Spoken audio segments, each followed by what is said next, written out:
this was great, but why don't you go now so we could get some rest? He said to me, it was great. I said, was it great? Of course it was great, but we all need to rest now, don't you think?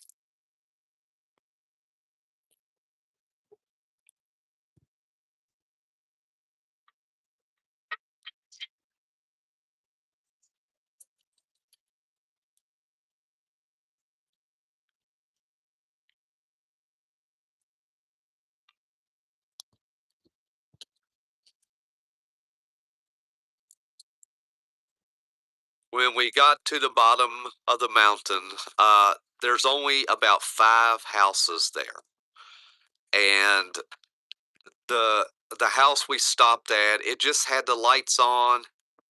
When I said stop here, these people will help us. That's my exact words to Sean. Well, he just stops in the road. I jump out and I go up and I bang on the door as hard as I can. And I said, call 911, call 911. Me and my friend have been shot. And they come to the door and they see me standing there and I am covered in blood. And they sat me down on the porch and then they went out and got Sean out of his Jeep and walked him back over to the porch and sat him down. And we sat there and they called 911. They got us some towels and some, I think, water, and just tried to, be there with us and try to, hold pressure on our wounds. I was like, man, my friend's going to die right here on this porch in front of me. I thought I was okay. And I remember looking over, and Scott's got his hand like this, like, one finger here, one finger there, holding the holes. No, I said, if I pull my finger out of here, I said, I'm going to bleed to death right here. Um, so I waited till the ambulance got there, and there was 2 helicopters there. And they loaded me into one of them. Well, then I was laying there, and I was watching them work on me, the 2 women over top of me, and I heard one of them say, I don't think he's going to make it to the hospital. And I'm sitting there thinking to myself, man, maybe I'm getting ready to die in this helicopter. That's then I started thinking, oh, maybe that's why I can't feel my body. Maybe I am dead. Well, then I hear her say that, like, I don't have a pulse.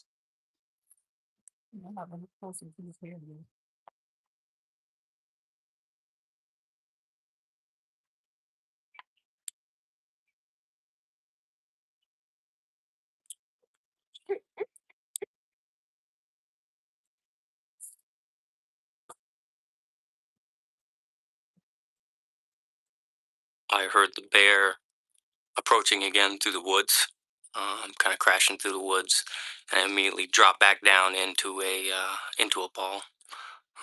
The bear got on me again and snapped at my back. I was essentially scalped from one ear to the other. My skin was degloved and pulled back up over my head. Um, had large lacerations that went down to my rib cage from my shoulder down and around my back. I had blood trickling down my face. My back left side was, kind of numb and not working quite as well as I wanted it to. After the bear left the second time, I laid there for maybe 2 to 3 minutes, but there was that concern of I'm bleeding fairly heavily, so I need to work my way back. And I kind of understood at that point that I was probably going into shock.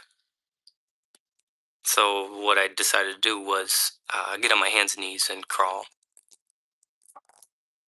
As I was crawling towards the cabin, Ladybug, I could tell, was not far off in the woods and paralleling me up through the woods, barking. She was just kind of acting as a bodyguard at that point. Jenny heard the dog, heard Ladybug barking, and she thought it was kind of unusual that the dog was barking right outside the cabin. As soon as I got onto the porch and was going to go in, she opened the door. By the time I got to the cabin, I was definitely lightheaded from loss of blood, and I started getting real cold. She got me a pillow and a blanket to cover up with, and she called 911.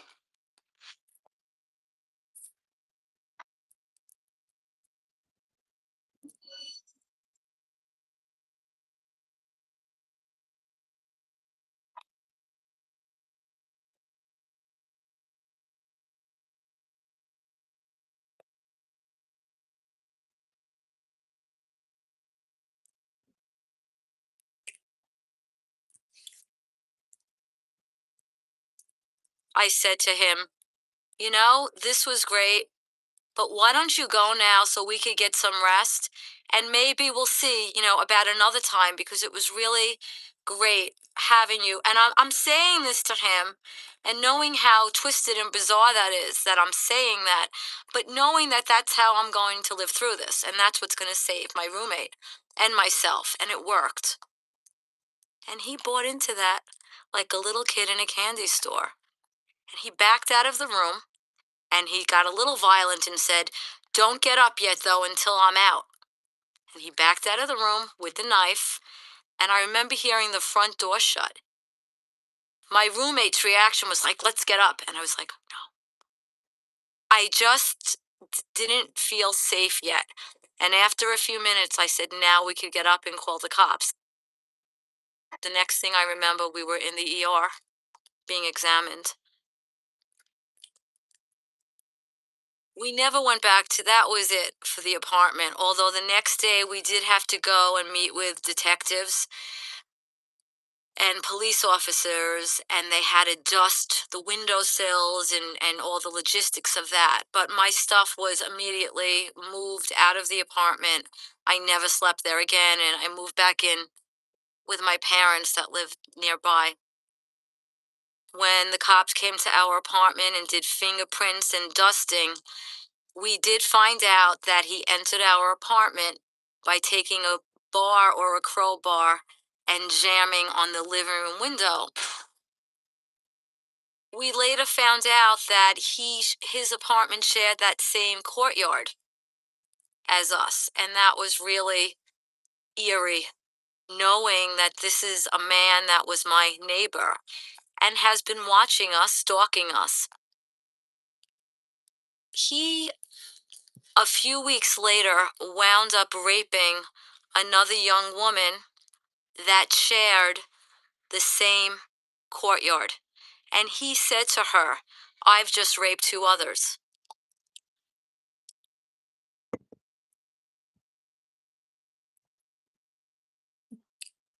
I identified him at the lineup. And then this woman who was raped a week or two later identified him. So both of us had a positive ID on him. And I guess the fingerprints at some point matched.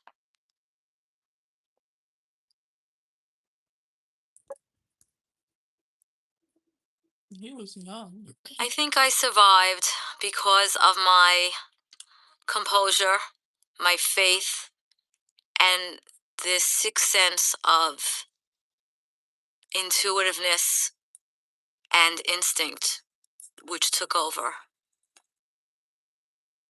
My life has been permanently altered because of this. But it did give me a sense of, well, maybe there's a purpose that this happened to me. Maybe it's so I could share my story with other people. It seems to help other people knowing that there are other ways to survive other than fighting back. Because a lot of times for women, fighting back physically is not even an alternative.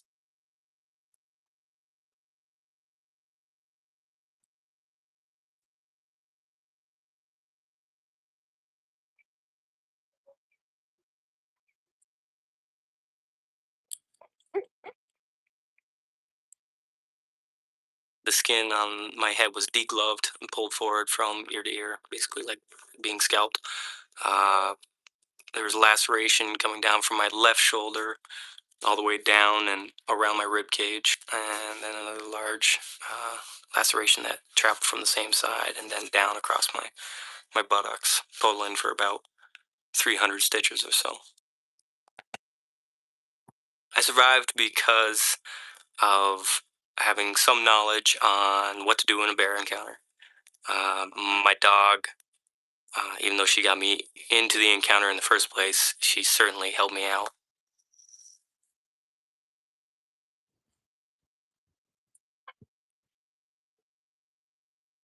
This was just a natural event. The bear had no malintent whatsoever. You know, it was just defending its territory. I survived. It was more working me over and trying to state the fact of this is my kill, this is my territory. You know, lick your wounds and go home.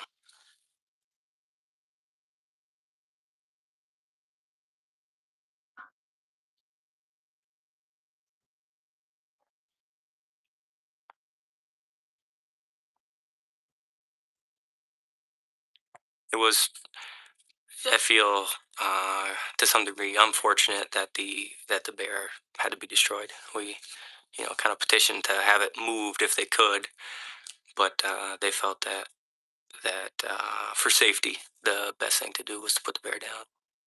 I don't think bears just kill things for killing things. And be quite honest, I still probably feel safer in an area in the woods where it's dark than I would, you know, maybe in a large urban area.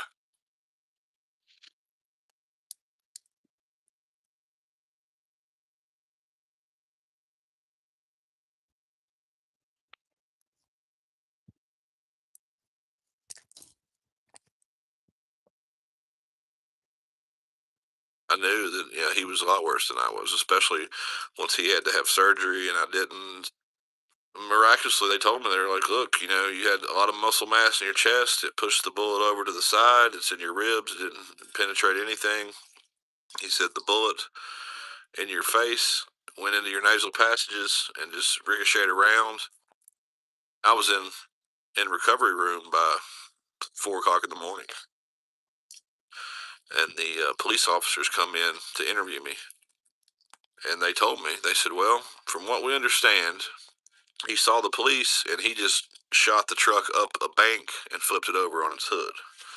Basically, I guess trying to kill himself or whatever."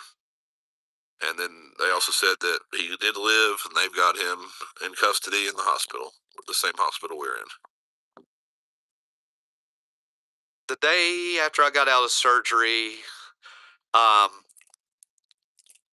one of my family members brought the newspaper into my room. The headlines of the paper said the AT killer strikes again. The AT would be the Appalachian Trail. And that's when I really said, "Oh, man, this guy, he was a serial killer."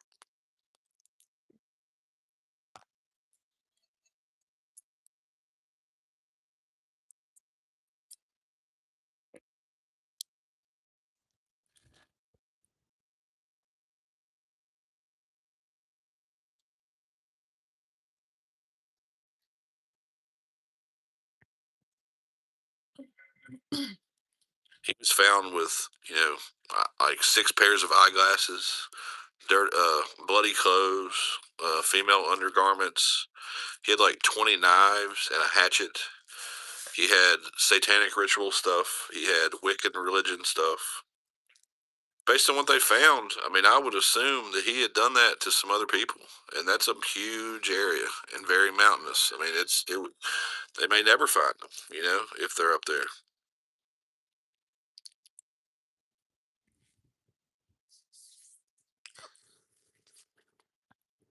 I'm And I full. sort of thought, well, maybe this is like karma, you know? This was karma. This guy had it coming to him for doing all this stuff to these people.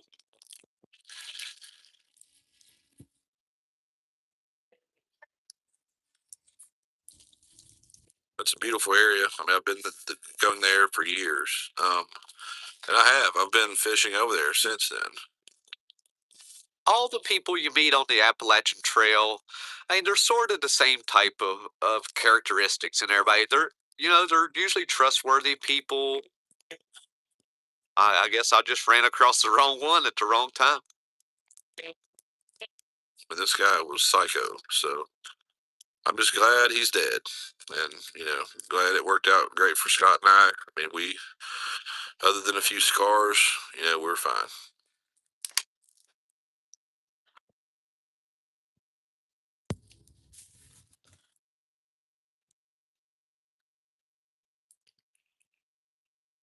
I was laying on the ground and my son was screaming into the phone, he's shooting her, he's killing her.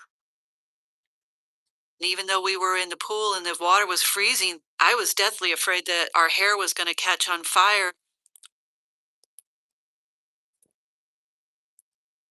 We could see this fire tornado devouring our pickup truck. It literally was just stuck on the truck.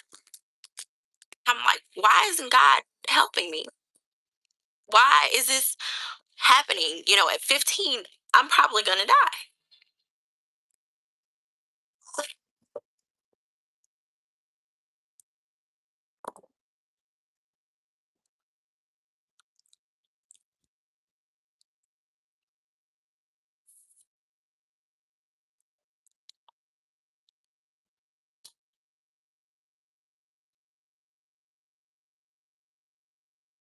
I had been in a play that evening, and my parents attended the performance.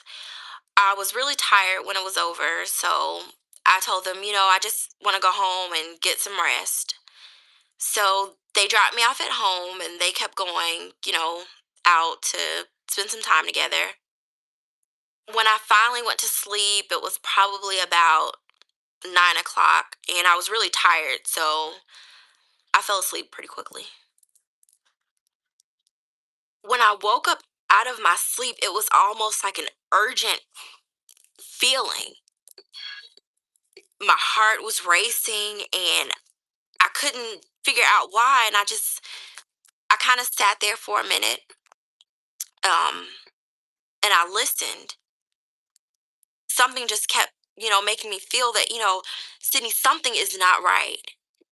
So I crawl under my bed and I'm just, I'm scared. I don't know really why. And I picked up the phone. I called my mom and it went straight to voicemail. Maybe 30 seconds later, I hear footsteps. By this point, I'm terrified. My heart is racing and I'm just thinking, okay, maybe it's my parents, but then I would have heard the front door open. So it couldn't be them. So if it's not them, who is it? The footsteps stop. My bedroom door opens. The light comes on. And I see these red tennis shoes. They're red and white. And he's just walking around the room looking for things and, going through my drawers. And I'm just cowering under the bed and I'm praying. I see him kneel down and he's at the opposite end of the bed. And immediately I just closed my eyes because I knew, my feet are down and he's going to see me.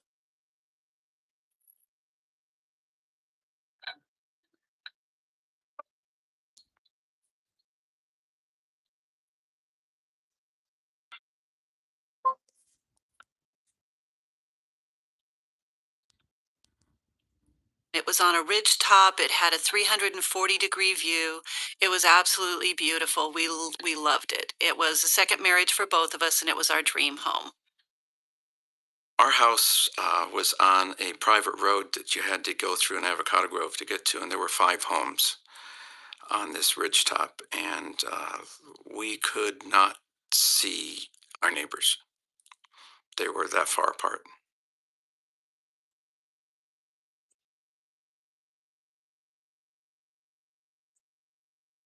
As we looked out, the Santa Anas were starting. We looked out way in the distance to the east. We could see smoke. and that always sets up the alarm bells. And so we checked, and there was a fire that started way east of Ramona.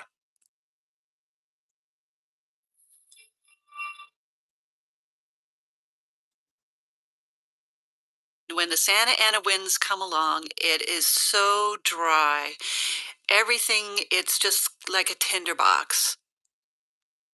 Over the years, we've had fire scares several different times.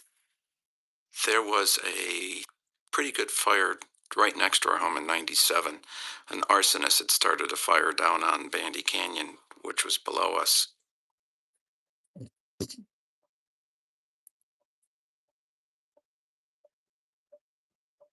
The TVs were turned on to two different stations, and the radios were turned on to two different stations. And we started watching everything. We had evacuated in the past. We had a system all set up ready to, because we had escape plans, we had emergency procedures. If our areas were appearing on those maps, or if we got a 911 call, we were gone. We weren't going to stick around. And we were in the chairs and we were dozing off. And we finally said, you know, this is ridiculous. The fire is still 20, 30 miles away. We Yeah, might as no. well get some sleep. It was about midnight, I think. And so we went to bed and we laid down. I had to get up to go to the bathroom about 1 o'clock in the morning. I don't like that one. I'm gonna go to a different one.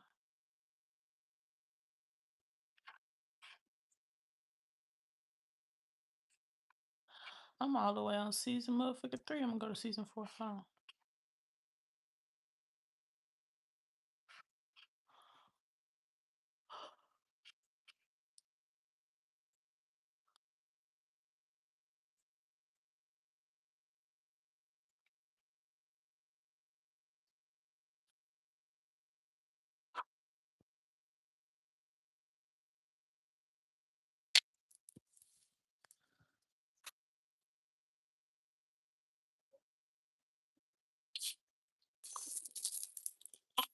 And I thought to myself, here I am. I'm 42 years old. I just gave birth to a beautiful baby girl, and I'm dying today. This is my last day on earth. I never really realized at that point that I was dead. I just felt like I was home. I didn't feel that I lived the life that I was supposed to live. And all of a sudden, I felt like I was being sucked through outer space in this tube or something. And it was just like a vacuum.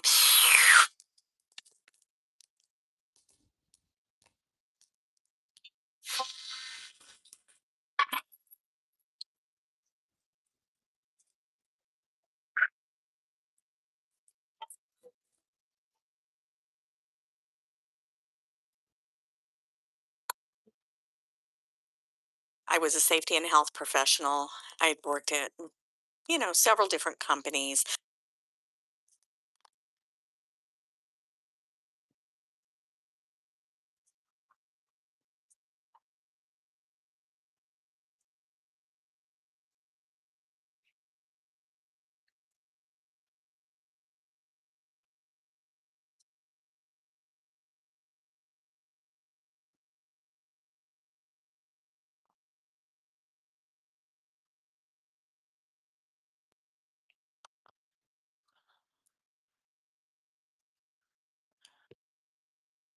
Very career oriented. I had chased the money, chased the job. I wanted to be a mom. I wanted to have two children. It was just the best place in the world to be.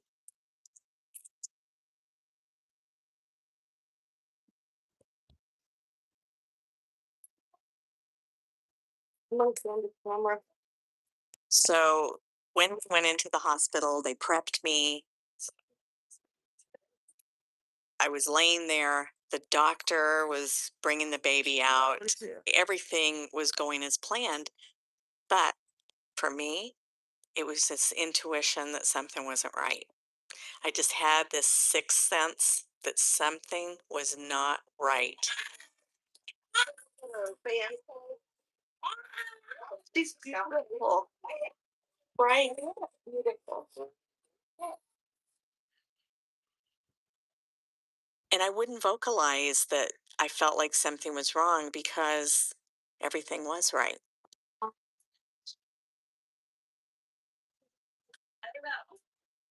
There certainly was a sense of joy and happiness in the room. It was all just talking about the baby's future, Deb's family.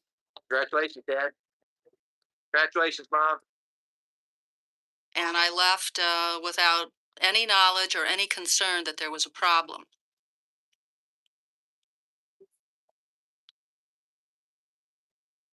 When they opened the door, the first thing I saw was Andy and the baby in the bassinet.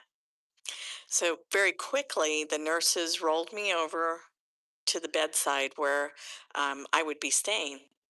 And they did a heave ho and, moved me over. And as they set me down, I couldn't breathe.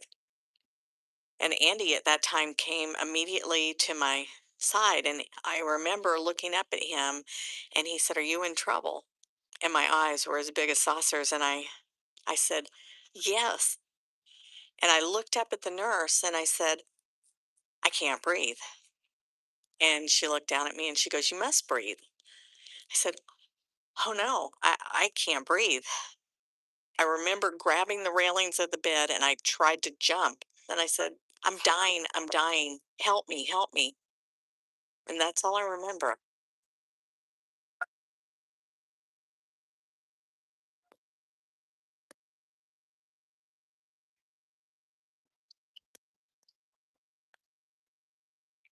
I grew up in a small town called Homer City, Pennsylvania. I had one red light, two cops, and everyone knew everyone else, or at least of everyone else. Growing up, I was a total good girl. I was the good student. I didn't lie, I didn't swear, I didn't steal, I didn't do drugs, I didn't have sex. I was a good kid. I was 17 years old and I was coming back home from family vacation. My Go. brother was listening to CDs and my mom was driving. My dad was sleeping in the passenger seat.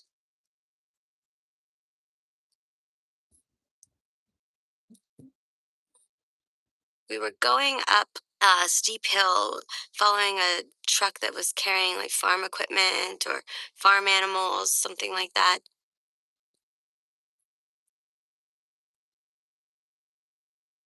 As she pulled out, she saw that there were cars coming in the opposite direction, and I'm sure it scared her. And she swerved to miss them and ran right into the back of our car.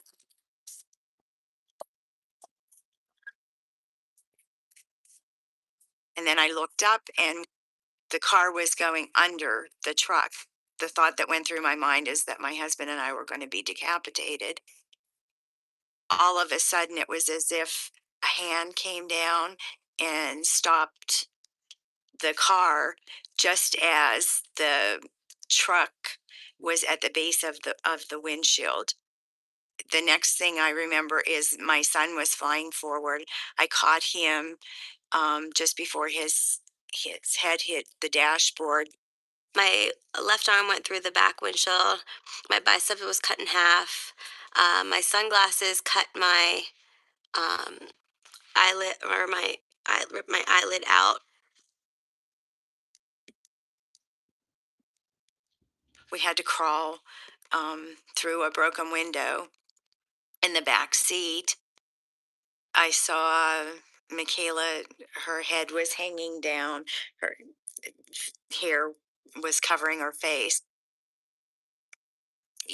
So we just, you just knew it was not good.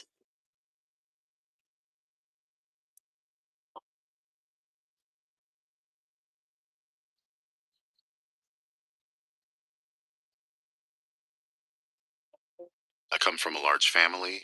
As a kid, I was quiet, very introverted emotionally and socially as well. In my early 20s, I was working in the retail environment. I was putting in long hours. And one day on Friday the 13th, I was sleeping late. I was catching up on my sleep because it was my day off. It was around 10 o'clock that my brother came knocking on the door. He was asking me for a cigarette. I told him that to come back later and that I'd be up in a couple hours. He has always been very unpredictable, but when he's on his medication, at least it's a lot safer to be around him.